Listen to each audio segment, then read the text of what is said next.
Roger Stone here for Colonial Metals Group. Colonial Metals Group helps Americans protect their future with the most trusted store of wealth in human history. That's actual physical gold and silver. If you're retiring or you're retired, go to colonialmetalsgroup.com/stone right now for your free Roger Stone Colonial Metals Group Retirement Protection Kit. Or call 800-747-6589. That's 800-747-6589. Call now to receive your free home safe and up to $7,500 in free silver. We got my buddy Kash Patel, who's a senior advisor to Trump and a former chief of staff to the Secretary of Defense. And Kash's book, Government Gangsters, The Deep State, The Truth, and the Battle for Our Democracy, has been made into a film called Government Gangsters. So, Kash, welcome back. Thanks for doing this, my friend. So it looks like the sentencing's been put off. I mean, it should be put off to infinity, but it's been put off here in New York, this crazy Alvin Bragg and the Judge Merchant business. And I think the one, Chutkan, left-wing judge in Washington, D.C. on the J6 trial, she's got so many hearings and so forth, that will be put off too. But what do you think about all this? Are we right about this, that he's not going to face anything more until the election?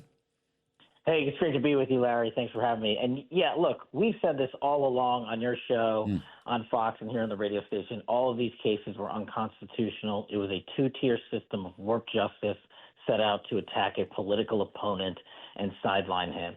And now justice is finally catching up to the very people that implemented it, from Alvin Bragg and Judge Merchant to Judge Tanya Chutkan, who I appeared in front of to crack open the Russiagate code when she would not release the subpoenas to show the DNC pay for it. Then she somehow summarily recused herself. It's curious that Judge Chutkan can proceed over a case in which Hunter Biden was a partner at her law firm but couldn't proceed over the Russiagate case. I find that quite curious, and she still is not recused out of this case. But I didn't know that, Kash, just as an aside. Yeah. I did not know that.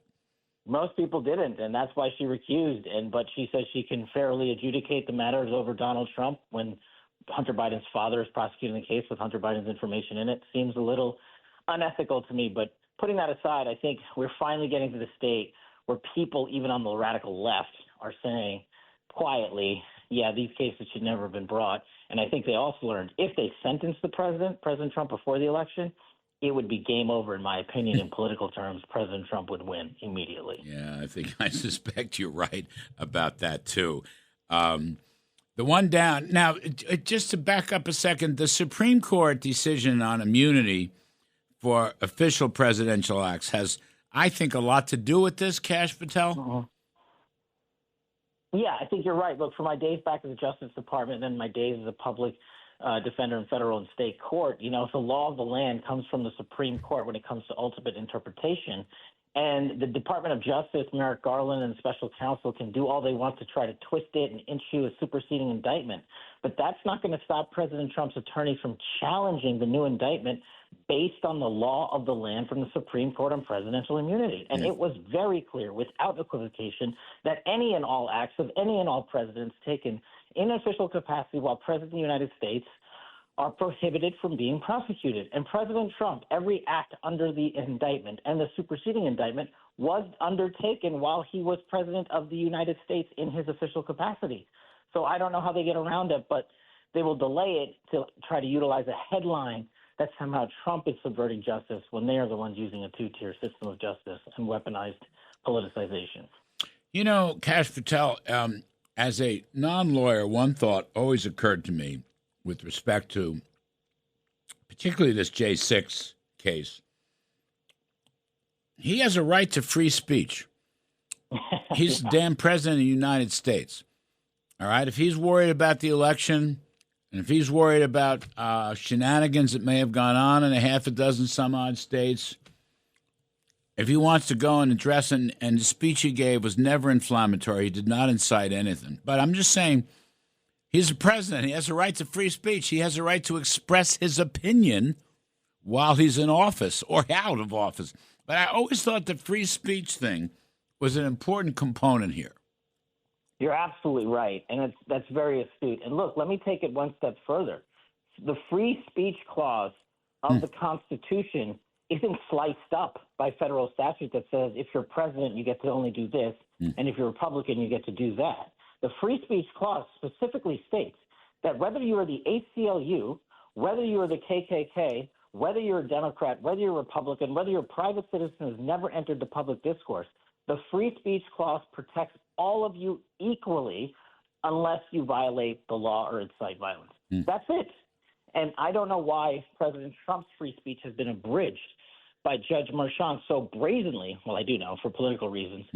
But the fact that no federal court will take up this challenge before the election is saddening to me, because they are hampering the rights of future politicians to adjudicate this matter in the court immediately and crippling our democracy in the process. See, that's the thing. These dumb Democrats don't realize so many of these decisions, the immunity decision, free speech issues, this can affect and will affect Democratic presidents.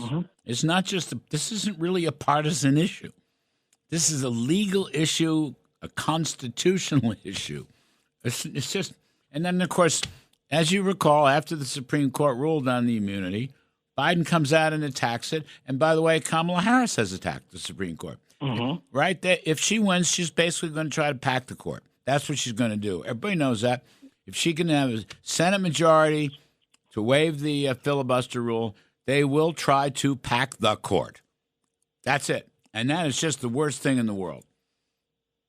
Absolutely. I mean, could you imagine the converse? What if President Trump said, hey, I'm going to go subtract the amount of justices on the Supreme Court because I don't think it's cool. That would be just as bad and unconstitutional. But these guys are the ultimate government gangster hypocrites.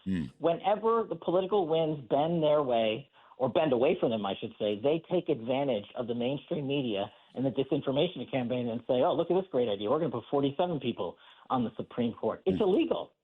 It's unconstitutional. And unless Congress and the presidents get together to change that, it's not changing. But you're right. Kamala Harris's pitch to the mainstream America is this Supreme Court is so bad that we have to not change how it operates or utilize term limits, but we have to add our own people onto it. That's politicization at its finest of the law. Yeah, I think so. Last point, Kash Patel. So Hunter Biden pleads guilty on tax evasion in the Los Angeles court. Now, two things. Again, not a lawyer. Number one, he doesn't care because his father's going to pardon him. No matter who wins the election, his father will pardon him. Everybody knows that.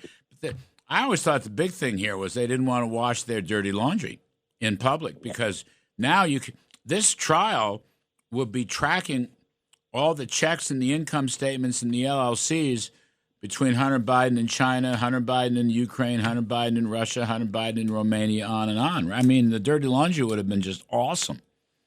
It would have been great. Discovery would have been made available to the entire world, and they stopped it, and they knew it. Yeah. And they did so at a politically convenient time. Look, you're right. The government's being too cute by half. Whether Hunter Biden gets pardoned or commuted is indifferent. This guy's never going to see a single solitary second in prison. And there's one more drug deal to be made, in my opinion. Kamala Harris and Biden are probably going to swap places at some point in time with the agreement that the entire Biden crime family syndicate receives presidential pardons and commutations, so they can't be prosecuted going forward. That's the power of a presidential pardon. Unless they commit new crimes after the pardon's issued, nobody can prosecute them. And the one thing that stuck me as a former federal public defender who appeared hundreds of times in federal court, this thing called an Alford plea that basically allowed Hunter Biden to plead guilty but said, oh, I'm not guilty, I'm just doing it as a matter of convenience. An Alford plea was created for grandmothers when a gun's found under their bed with their grandson. And this is just a disgrace. Kash Patel, the best of the best government gangsters on the film.